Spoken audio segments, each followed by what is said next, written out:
అధ్యక్షుల వారిని, వేదికపై ఉన్న ప్రముఖులందరినీ నేను ఒకటే కోరుతూ ఉన్నా, ఈరోజు రాజవర్ధన్ రెడ్డి గారికి నిజమైన మనశ్శాంతి కలగాలంటే వేదికపై ఉన్న పెద్దల్ని మీ అందరికీ పాదాభివందనం చేయాలనుకున్నాము. విష్ణువర్ధన్ రెడ్డి గారికి పార్టీలో ఒక గౌరవమైన పదవి ఇవ్వండి.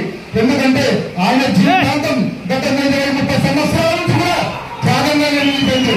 ఆనాటి తెలుగుదేశం పార్టీ ఎమ్మెల్యే గారు కూడా విష్ణువర్ధన్ రెడ్డి గారు మీరు కోరుమూరు వెళ్ళేయండి, మీకు టికెట్ ఇస్తామంటే లేదు కోరుమూరు నుంచి చెప్పిన వ్యక్తి టికెట్ ఇవ్వాలని ఆ రోజు తెలుగుదేశం పార్టీ గెలిపించిన వ్యక్తి కూడా విష్ణువర్ధన్ రెడ్డి గారు.